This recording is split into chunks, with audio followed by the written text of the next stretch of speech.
Hello everyone, maraming curious sa isang trabaho ng isang pollution control officer. Kadalasan natatanong ako, ano ba yung pollution control officer? Ano bang ginagawa niyan? Well, doon sa title pa lang, medyo given na or implied na yung gagawin. A person competent in pollution control and environmental management. Sisiguruhin na walang impact ang kanilang mga establishmento sa environment. Pero hindi lang yon, yung hindi lang pollution control. Yun lang talaga ang core duty ng isang officer, pollution control. Ang iba nga, pollution prevention. Pero hindi lang yon ang kanilang duty. Kung pupuntahan natin ang DNR Administrative Order 2014-02, nakasulat po dyan ang duties and responsibilities ng isang PCO. Ano ba itong DENR Administrative Order 2014-02? Ito ang revised guidelines for PCO accreditation. So, yung ating notes, i-prepare natin.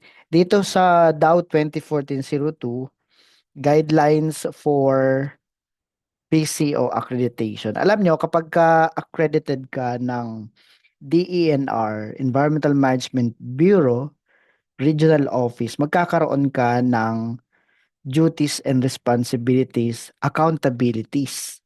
So, pagka buksan natin itong DAO 2014-02, lalong-lalo yung nakasulat sa Section 8, at tumutukoy po yan sa accreditation of PCO.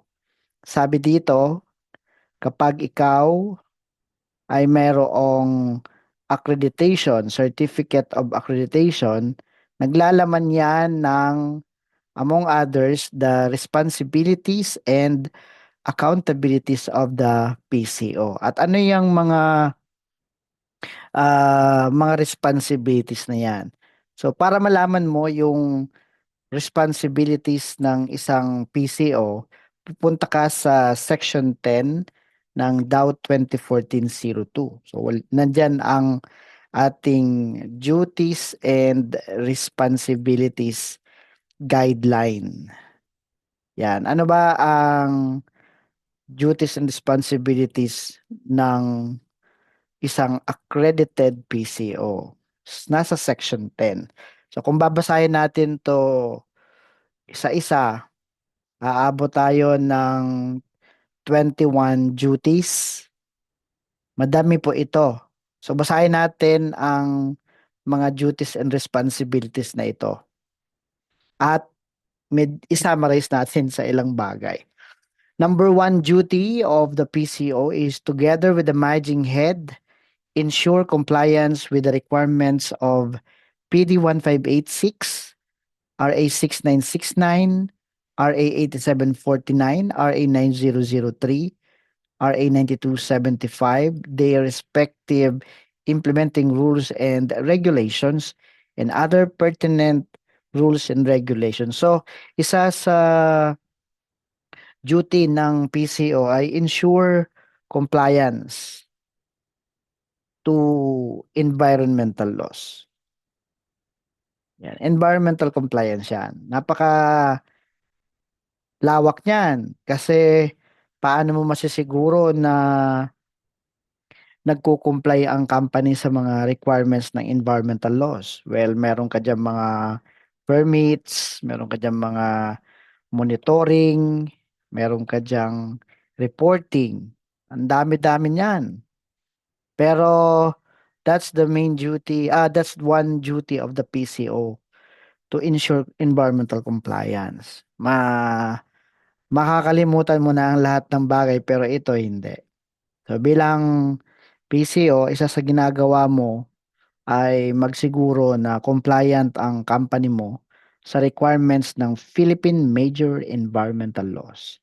Number two, kung titingnan mo dito, identify significant environmental aspects and impacts of the establishment. So merong pagkakandak ng routine inspection. Merong inspection na gagawin at audit. Yan. Diyan mo makikita sa pag-audit kung may mga activities na pwedeng maging source of environmental pollution.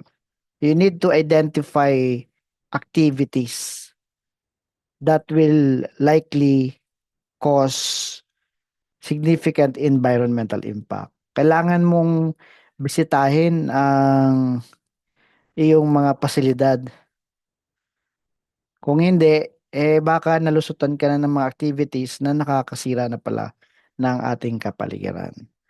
Yan. Kaya napakahirap ng trabaho ng isang PCO kasi mag-schedule ka ng inspection sa buong pasilidad.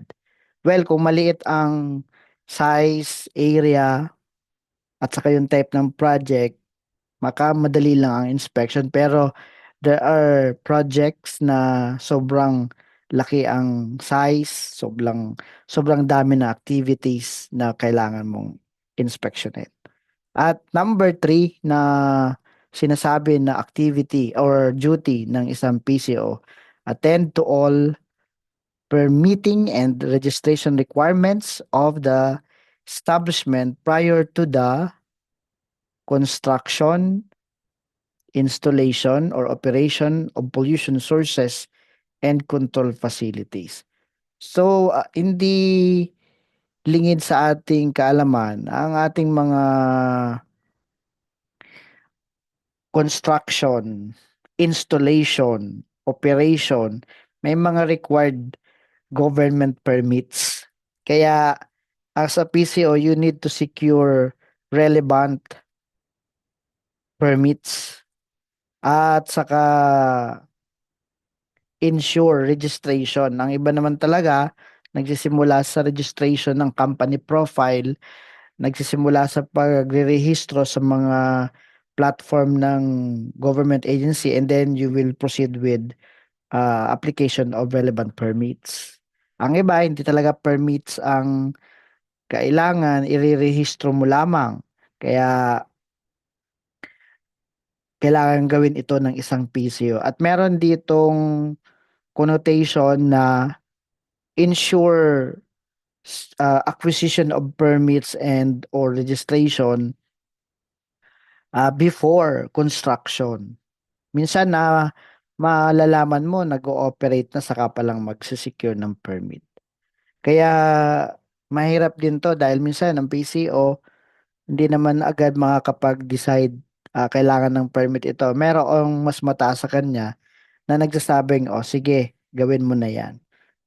So we need to suggest to our managers, to our immediate supervisor or next higher immediate supervisor that we need to secure relevant permits prior to the construction, prior to the installation, prior to operation of pollution sources and control facilities. So yung tatlong yan ang um, first three na mahalaga sa mga gagawin ng isang accredited PCO. Kaya pag-usapan natin yung mga susunod pang mga duties at makita natin na napakalaki ng role pala ng isang PCO. Sabi dito sa Section 10, I read and I quote, "The PCO and the managing head shall be held jointly and severely liable for any violation of PD 1586, RA 6969, RA 8749, RA 9003, RA 9275, their respective IRRs, and other pertinent rules and regulations committed by the establishment." So sa pagiging PCO, meron tayong liability. Liability to ensure compliance. liability to prevent any violations. Lalong-lalo, mayroon namang mga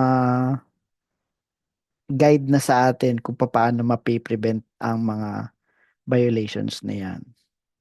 At sa huli, bilang PCO, kailangan natin gampanan ang ating duties. Dahil once na nagampanan mo ang iyong duties and responsibilities, doable yan eh. Makakatulong yan sa company na nirepresent mo. At syempre, nagkakaroon ng kultura ng environmental compliance. Madali ang desisyon.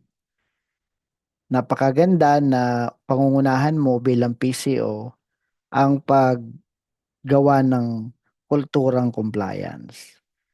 So kaya basahin natin ang Section 10 ay DAO 2014-02 para malaman mo pa yung iba pang mga activities ng or duties and responsibilities ng isang PCO. So kung kayo ay gusto pong malaman yung ibang mga duties and responsibilities, just like this video, share this video. Thank you very much for time listening and God bless us all.